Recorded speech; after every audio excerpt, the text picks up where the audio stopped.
The METUS Tech Show.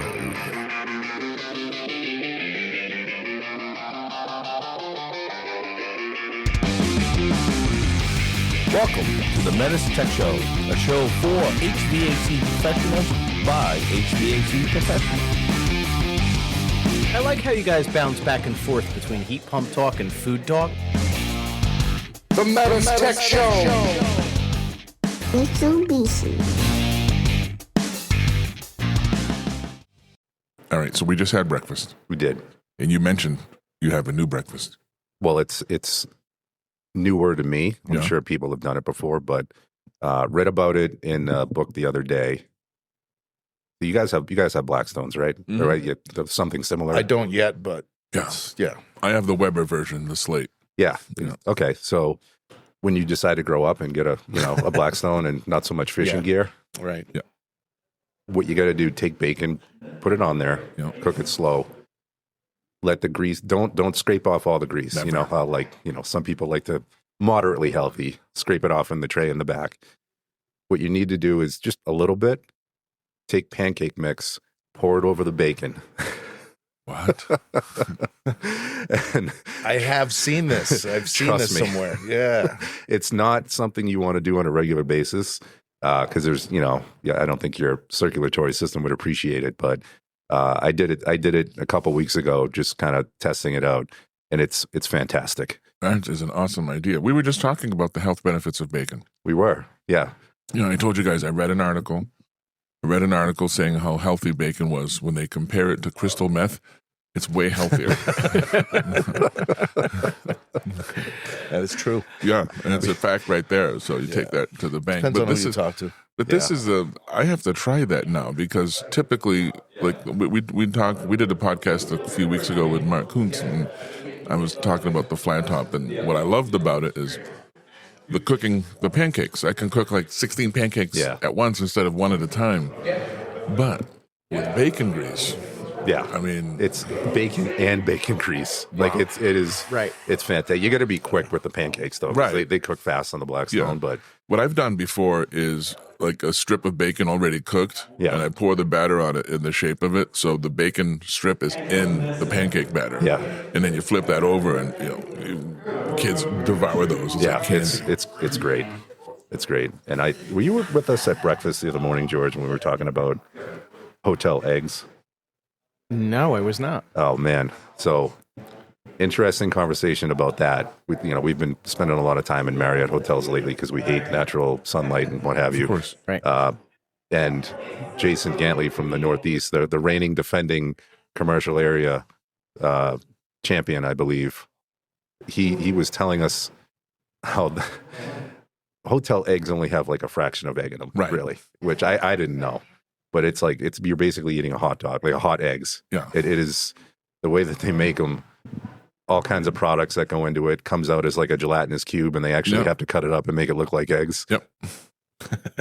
I think I'll stick to the yogurt from now on. I don't know. Yeah. No. And that's what you usually get. But at the Kalahari, where we had Ooh, those are good. the diamond, those they were like soft scrambled. Yeah, they I were think- runny. Yeah, they look like real eggs. Yeah. Like, and those were great. But sometimes you get them where it looks like it looks like pieces of oatmeal, but they're egg. Yeah. They're so fine and all a little flaky. And come on, you can even fake it a little. Throw one egg in there Yeah. or something. I just skip the breakfast and I go for the cinnamon buns. You guys know me. That's the only reason why I show up to those.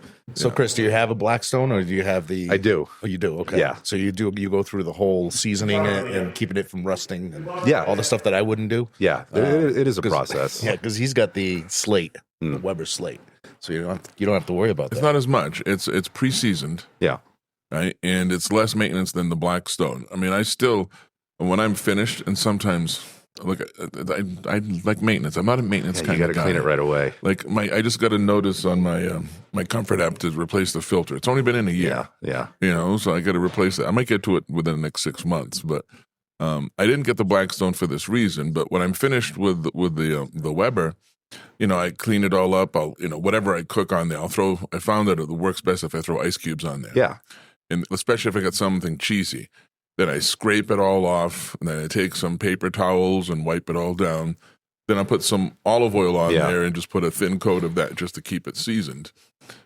Yeah, so that you have to do that anyway. Yeah, same thing with the Blackstone. It's Doing the a- same thing. Same thing you do with a cast iron pan. Yep. You never wash it with soap, and you got to keep it seasoned. Correct. So it's not a big deal, but I love it. It changes the way you cook. It really does. I mean, I have a Blackstone too, and it's amazing the things you can cook on it. I have never tried the bacon pancake thing. But Well, I'm doing that Saturday. Yeah, there's a whole song. I don't know if you've seen the videos on or reels on TikTok for bacon pancakes. There's a whole song for it. There's a bird, a talking bird that sings it. Oh, really? So am I missing Making out? bacon pancakes. Is this like an yes. old thing that's been? I'm not. Well, on no, TikTok, it's not so that. It's pretty recent. I say within the last year, it's become. Okay. Yeah. All right. Last couple of years. I'm not with it. I'm not hip hop like these. No, but it's sort of old school because bacon grease is pretty much like lard. Yeah. And when I was a kid, my mother's frying anything. There's a big giant ladle of lard going in there first. So Right.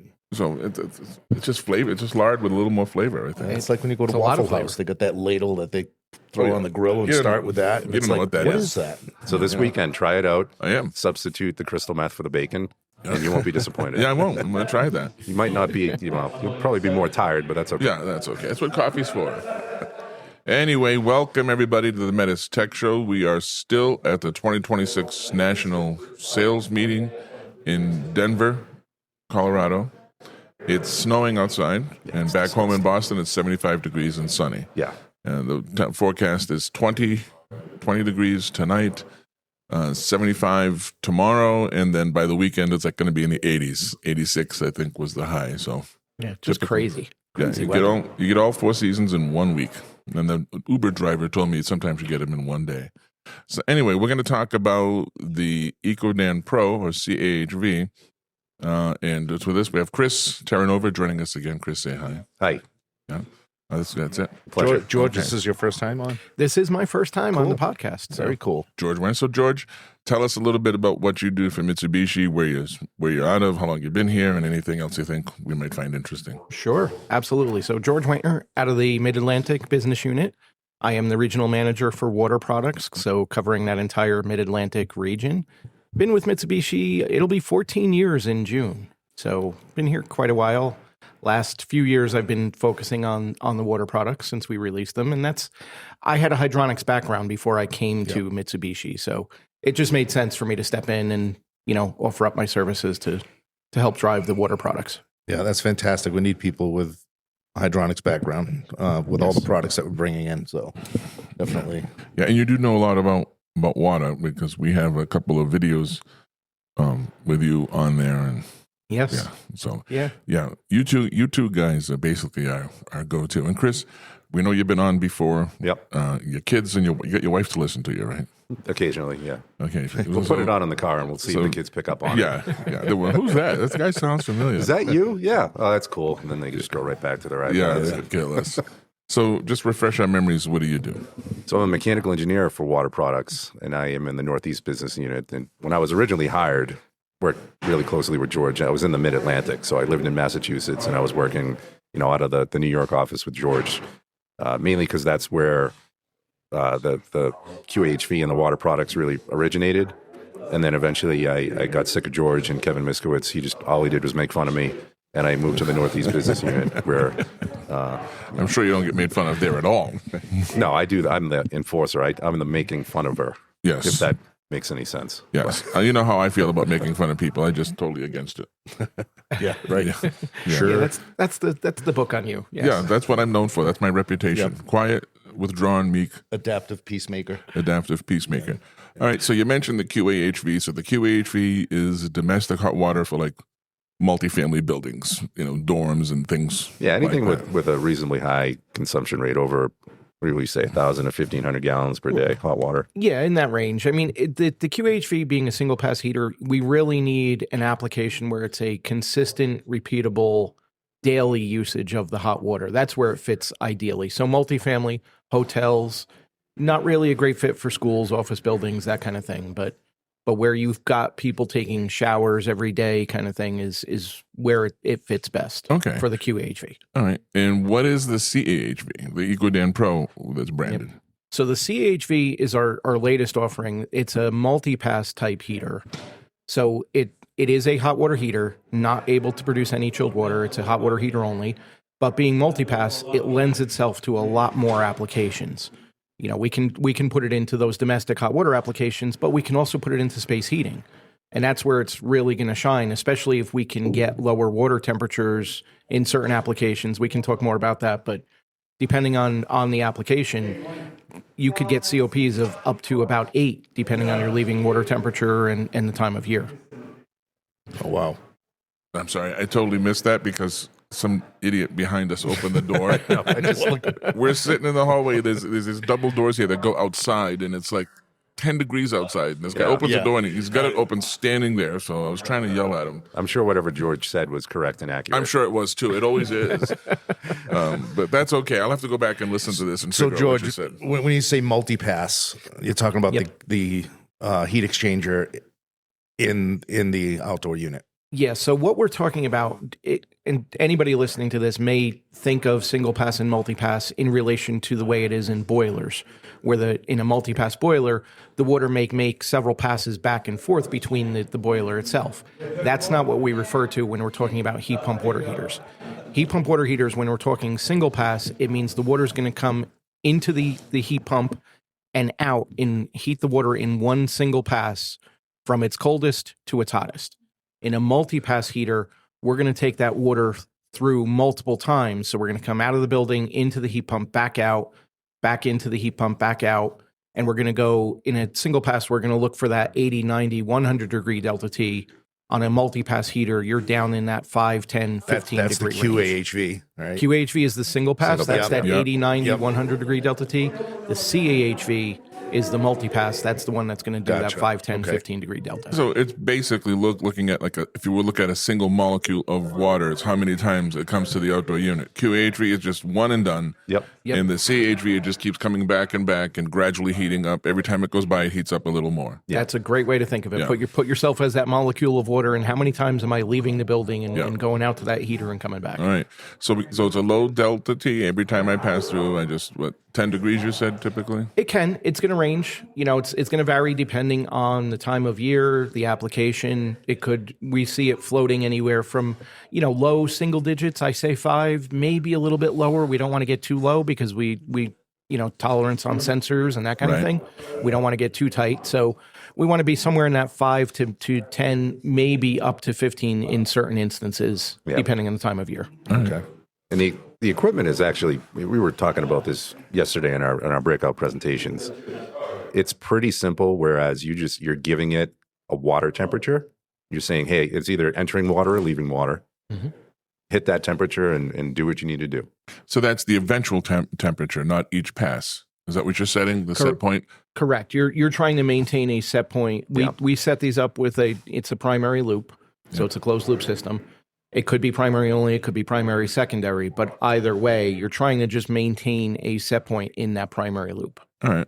So thinking of it like a boiler, because I've got hydronics experience as well, and that's what I think of. So if I'm thinking like a boiler, I'm going to set that water temperature. I'm just going to pick a random number. I'm going to say 100 degrees just to make it easy. Water comes in at about 50 or 55 degrees, right? Right. So I'm going to set it for 100 degrees. That molecule of water is going to come in and out of that unit until it gets to the 100 degrees. Correct. Okay, that's good. That's easy for me to understand. So. Yeah. So what are we looking at for a maximum water temp for this system? Well, it's going to vary based on your ambient conditions, right? QAHV was nice. You asked me that question. I'm like, we can do 176. CO2, right? CO2 refrigerant, 176 all the way down to minus 13. It's fantastic, But the CHV is different refrigerant. It's 454C. Okay. Water temperature, we're at 165 to 14 degrees, was it? Yes, 165 down to 14. And then we'll reduce in water temperature and in capacity down to -4, I think was the next one, right, George? -4 is the next. We can have a maximum leaving water temperature of 158 at that point. Okay. And then all the way down to Not minus too shabby. No, I mean, it's a slam dunk in our area. And then down to minus 13, you'll have 149. So you can still safely produce hot water, store hot water, avoid Legionella. We're above that 140 threshold. You'll have some heat exchange if you're using it for domestic hot water. it'll be an indirect heater, YouTube, something like that. So you'll have an approach temperature, and you'll have a reduction of whatever's on the secondary side just because of heat transfer. But you're still going to be able to hit 140 degrees and store water above that Legionella threshold. No, that's good. So I love all the applications that this system can handle. So space heating, hot water coils, in-floor heating, baseboard, domestic hot water as well, pool heating, which is huge, and industrial heating processes. What are we talking about? Industrial heating process? So industrial heating, that's basically manufacturing processes, those kind of things that might need a consistent supply of hot water for the production process. Okay. So we can take that water, if they keep recycling their water and heating it up, and they're using instead of using a gas boiler to do it, we can do it with heat pumps and decarbonize and green the building. Right. That's incredible. Isn't there one somewhere in like Chicago, Minnesota, where they're using it to keep diesel engines warm? Can we legally talk about that? Oh, we don't even know anymore. We're going to strike that out? We're not going to, we won't mention the name. Okay. So yes, we did have a pilot project where we were using it for a keep warm system on a generator, where they're constantly running the hot water through the jackets on the generator to make sure it's ready to start on a moment's notice when needed. Yeah. Okay. So that's just a winter application. Yeah.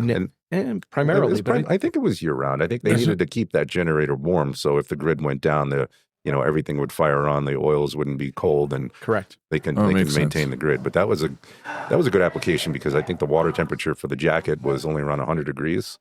So you're going to have a pretty good COP at those warmer temperatures. That's why Steve, the applications you were talking about, pools, their water temperatures are around 85, 95, I think.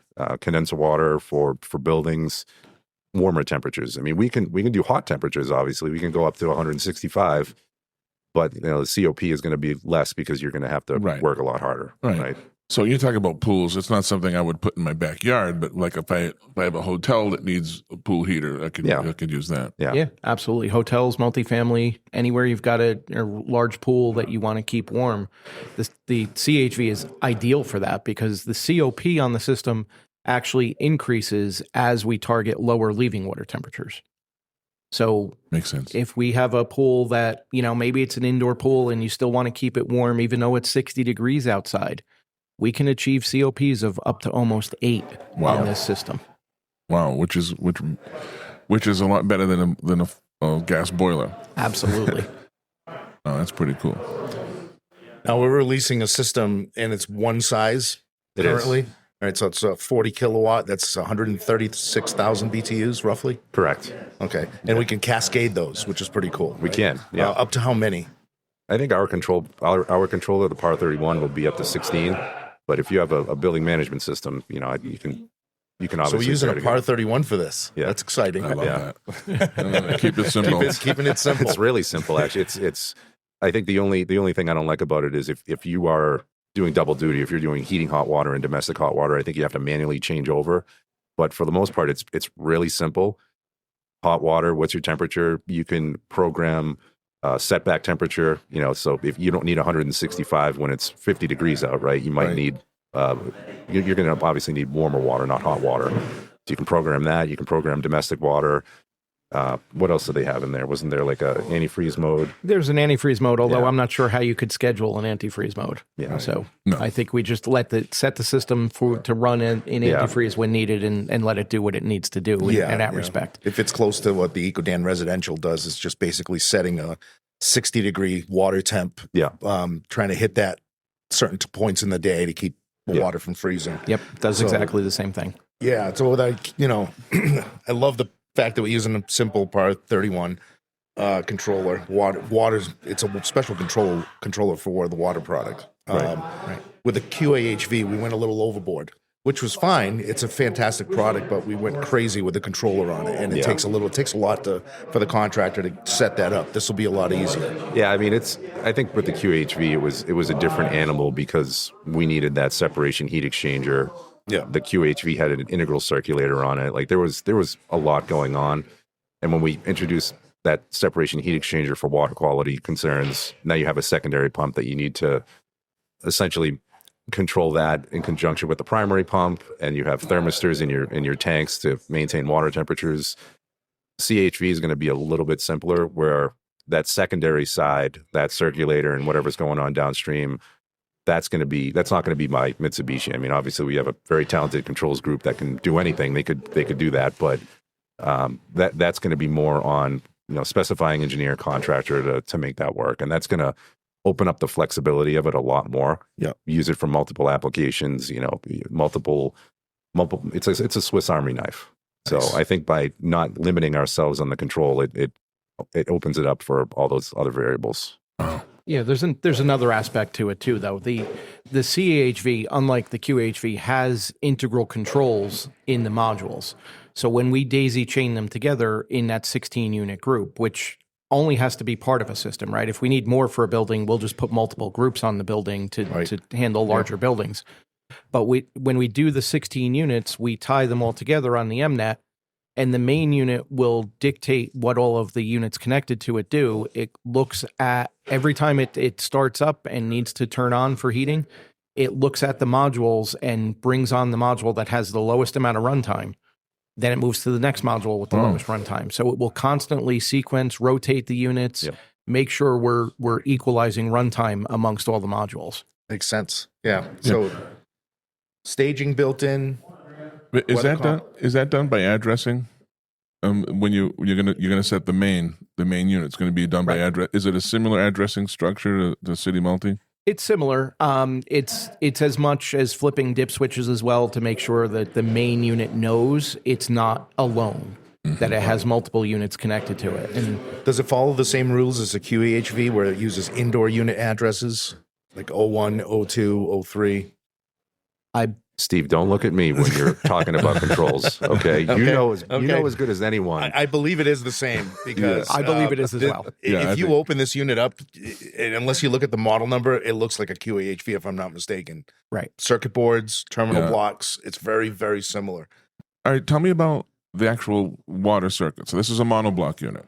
Yep. Yes. So what am I going to pipe outside? You said we could go primary loop or primary secondary. So let's talk about the water piping then. Right. So just to make sure everybody understands, monoblock unit means all of our refrigerant is contained in the outdoor unit. We're not running any refrigerant piping from this unit into the building. All we're connecting to it is your water connections, your inlet and your outlet, your line voltage, and your low voltage for controls. That's all we're connecting to any particular module. So the water going into the building is going to be in a closed loop, whether it's a primary only, which means that the same water that leaves the heat pump is the one that goes to the terminal units or heat emitters, whatever's in the space that's going to extract that heat out of the water and use it for something. If that same water comes back to the heat pump and there's no extra pumps or anything else, that's a primary only circuit. Most of the applications we foresee being a primary secondary application, where we're going to create a primary loop from the outdoor unit into the building, create a loop, come back and through a pump and back to the outdoor unit and continue that cycle. Then on the secondary side, we'll have a set of connections, whether that's closely spaced T's or a hydraulic separator or a buffer tank. We'll have a secondary loop that's going to pull the water from that point, send it out where it's going to get consumed. The heat's going to get consumed, come back colder and mix with the water again. Or maybe it may be a separation heat exchanger. That's what was my next question.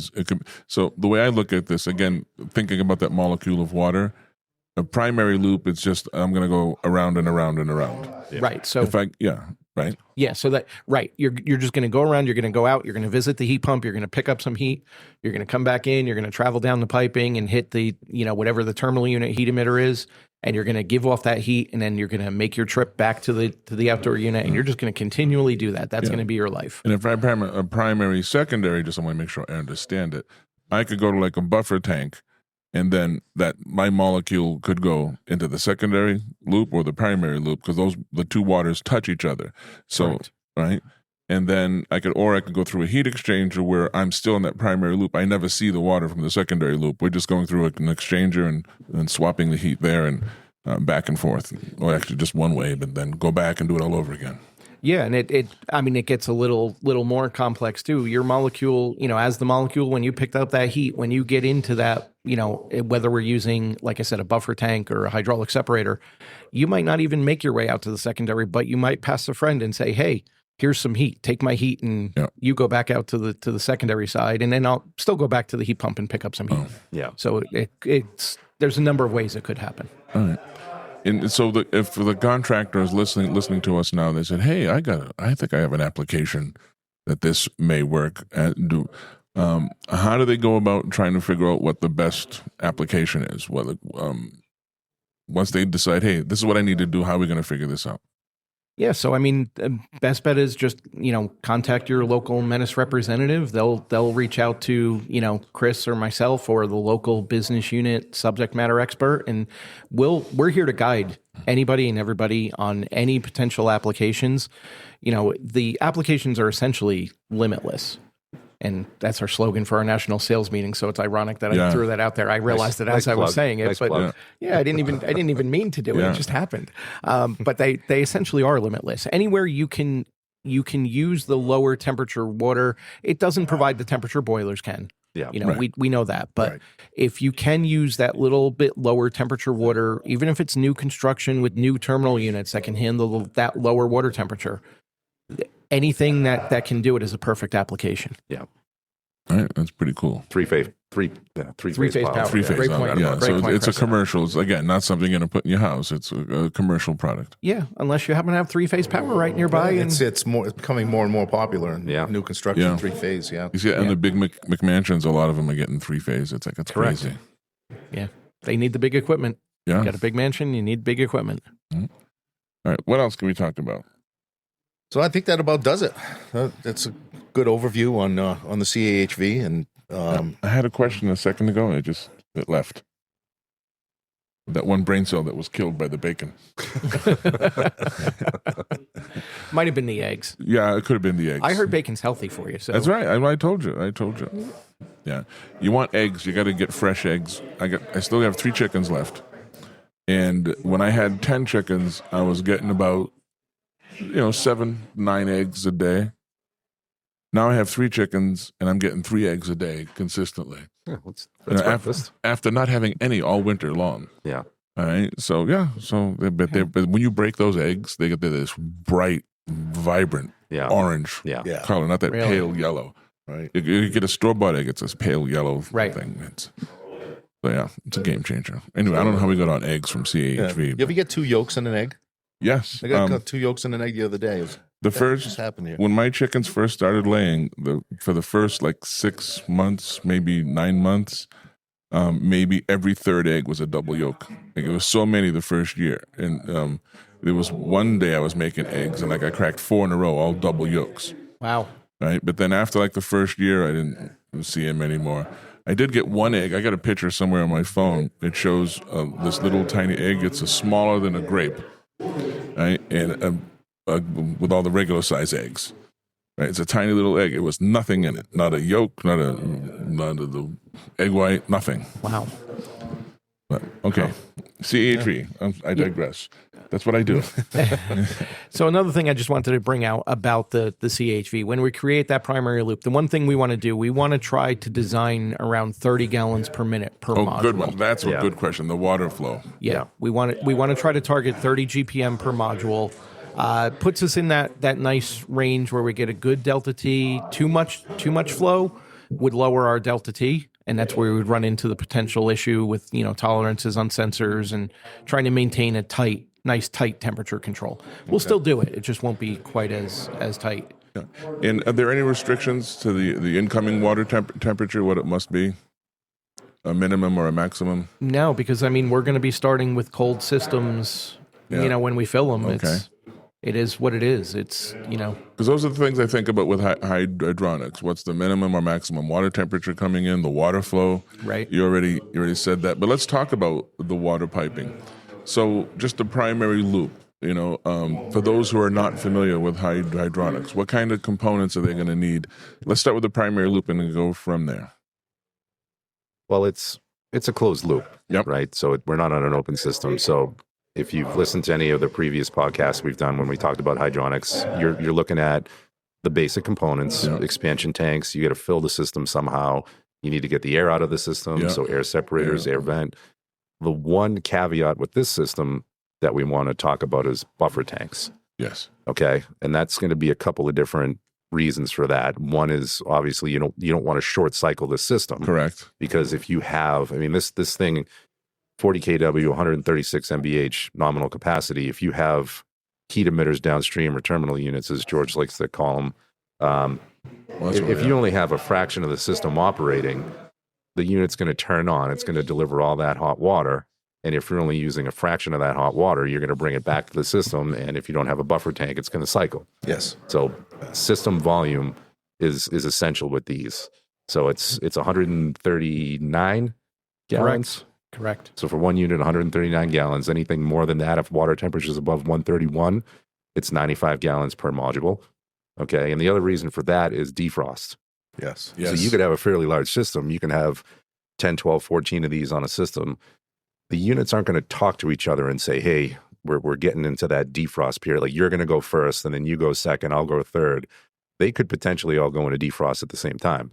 So you need to have system volume in order to make sure you can defrost because you're pulling the heat out of that loop to defrost the equipment. So that's really the one caveat to the closed loop hydronic system versus everything else that we've already talked about. So what was the minimum volume?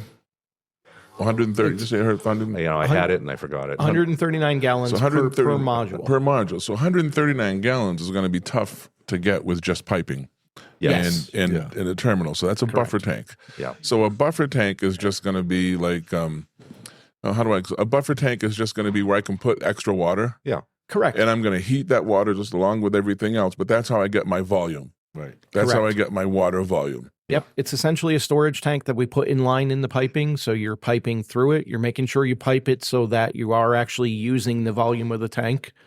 We don't want to pipe it like we would an expansion tank where it's just one line coming off the piping and down into this tank because we'll never see that molecule of water. We'll go back to the same analogy. That molecule of water that's sitting in that tank then would never find its way into the piping. Yeah. No, because it's going to stratify. And it's just going to sit there and it's going to wait. So we want to make sure when we do pipe a buffer tank that we're actually making sure we're utilizing the volume. So in at the top, out at the bottom, or vice versa, different sides of the tank. However you pipe it, just make sure it's able to use that entire volume. Yeah. So if I have a primary loop and that's it, that's easy. Pipe in, pipe out. But I can actually use that buffer tank for a primary, secondary. So pipe in and a pipe out for my primary loop and a pipe in and a pipe out for my secondary loop. I still get the volume. And I'm a fan of buffer tanks on these water systems because it just solves so many problems you might have. Easier control. Right? It's easier control, just makes things a lot better. You don't have the defrost issues, not worried about the water volume. Yeah. Correct. And so that's a buffer tank, or a hydraulic separator is basic. To me, a hydraulic separator is just a mini buffer tank. That's all it is. But you may not get the volume. Yeah. Right. So I like buffer tanks. Yeah. We do too. We Yes. love buffer tanks. Yeah. So and obviously there's a pump in each circuit. Correct. Right. And we can use we specify what kind of pump you need to use. That's going to be field supplied, or are we No, including we're those? not. We're taking a departure from what we did with QHV. So with the CHV, the only thing we are providing, and we'll help guide on selecting the other components, but the only thing we're providing is the heat pumps themselves, the controller, and when we get into multiple modules, we utilize thermistors that get installed in the supply and return header. Yep. So we can sense those temperatures. That's realistically all we're providing. Sure, we'll provide stands, snow hoods, snow guards like we do with all of our Right, our heat the pumps, standard but- accessories. Correct. Yeah. Right. But as far as the water side goes, just those sensors are really all we're providing. Everything else, we're letting the contractors, letting the engineers or designers specify whatever they're comfortable with. We'll help guide them, like I said, on what the selection should look like. But we're letting the contractors procure all that from a local supply house because it's cheaper. Yep. Here's our CAHV. Here's the water flow that we need. Here's the water volume that we need. Yep. You design around this. Yeah. We'll have other very highly recommended components. The buffer tank we talked about. The other one, you want to take care of the heat exchanger, right? So it's monoblock. George was saying you're bringing water in, water out. You have a braze plate heat exchanger on that unit. Yeah. Those things can be a real pain in the neck to clean out. So you want to make sure you're trying to eliminate any of those particulates that are in the water. So like dirt removal devices. Yeah, exactly. You want at least You want a 60 magnetic filter. Yeah, exactly. Yes. I was getting there. You ruined it. I'm sorry. Strike that from the record. Yeah, listen, come on. So you want at least the 60 mesh strainer. Yeah. And then you want that magnetic filter. And that was something that the factory said, we don't want to put this on systems that have any steel piping. And I was like, okay, well, here in the States, we got a lot of steel piping on these retrofits. So, and for good reason, the steel piping is going to deteriorate over time, and you're going to get all that, the metallic components in the water stream, and you're at the mercy of whoever is maintaining the water quality in some of these buildings. Yeah, and if you don't do that, if I know what's going to happen, but explain to those who don't know, what's going to happen if I don't use that filter, that mesh strainer, the magnetic filter? What's going to happen over time? You're likely going to have galvanic corrosion inside of your heat exchanger. You're going to have dissimilar metals. You'll have copper. You'll have steel. You're trying to capture all that steel so it doesn't get in there, and hence the reason for that magnetic filter. You're trying to minimize as much of that as possible. Yeah, and every year or so, you take that filter out, you clean it, valve it off, so you can just take it out and clean it. Do you though? Well, hopefully you do it on a regular basis. It may need to be done more often than once a year. Yeah. Depends on how bad the system and the water is. quality, because some of the water is hard. Yeah. So. You bring up another great point is the water quality. And Chris talked about the components and the system fill, but the water that we put into the system, we want to make sure people start, and this should be a standard practice for anybody doing a closed loop hydronic system. Don't use straight city water. I know everybody does in their boilers at home. I get it. Commercially, don't use straight city water. There's a lot of minerals in there. You should fill that system with demineralized water or a mixture of demineralized water and glycol. We can take up to 40% propylene glycol through these units. Yep. Good. So for freeze protection. So just make sure you're starting with that demineralized water. Get as many of those minerals out as you can. They're going to deposit out on hot surfaces, which are going to be your heat exchanger in the heat pump outside.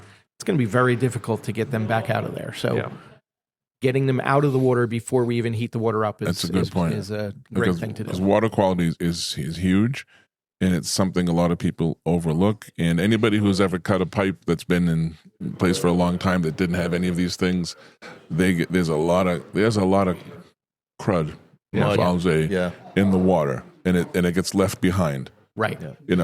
And look at just these old type drum humidifiers that people used to see in their home. You fill it with water, the water evaporates, but everything else, all those little minerals stay behind. Yeah, correct. And I'm using a basic example, but if anybody's ever done that, and any homeowner who's ever seen that says, take that thing out of my house. I don't want to see it. Exactly. And that's all going to be in the piping. And, so starting with the demineralized water is a good start, but checking the water quality, making it part of your PM program, make sure that water quality is being maintained, right? You don't just drive your car for years and never change the oil. Or never check things. You want to do the same thing. It's a working fluid in this system. It's very similar to the Ecodan residential when I teach it. Yep. And I look at these contractors and I'm telling them, hey, you're going to use chemical cleanser in an existing installation to get all that debris out of there, because that goes into the heat exchanger. You're going to have nothing but problems. Right. pH, stuff that they never looked at before in the past. Yeah. You put a cast iron boiler in, you open the city water fill, and go. That's it. Right. Now we can't do that anymore. Yeah. We have to look at all these things. So And getting back to the oil in your car. Right. So when I first got married to my wife, I reminded her about the oil. She goes, I've been doing that myself without you. I don't need your help. So I refused to remind her about maintenance on her car. And she had the oil change, and the guy who did it is a friend of mine. He said, has it really been 12,000 miles since your wife had an oil change? And I said, probably. Yeah. Wow. Yeah. It's a Toyota, so it worked well. So There you go. Anyway, I hate to ask this again because last time we forgot a bunch of things. don't start talking about eggs again. No, I won't. We're done with eggs. But I think we're good. Is there anything else the contractor would need to know? Not that I can think of off the top of my head, at least initially. I would say that the one and only thing to end with is just take the training. The training. Yes. So, Yeah. I'm glad you mentioned that because this product launched a short time ago. We do have a training class right now. It's only available in Florence. We are adding it to other locations. It's New Boston- Jersey, by the way. Oh yeah, Florence, New Jersey. Yeah, I think people know. We are going to be adding it to Boston, but we're doing some renovations in Boston, so that's going to delay adding of any more equipment. And we're looking at other places too, but we are also working on an e-learning. So if you can't make it to the in-person class, take the e-learning. We're going to try to cover a lot of this stuff in that e-learning. It'll be on-demand, self-paced e-learning. There's no charge for that. So look for that, and that'll be coming out fairly soon. Right. Awesome.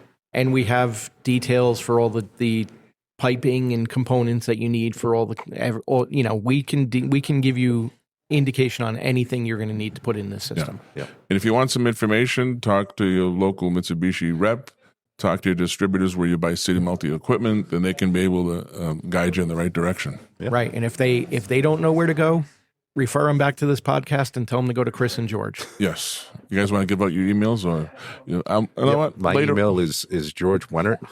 Or is it G Wehnert at hvac.mea.com? The second one is right. There we go. It's G Wehnert, GWEHNERT at hvac.mea.com. And I don't have an email. So Okay, good. And check out the show notes. I'll be putting both their personal cell phones on there.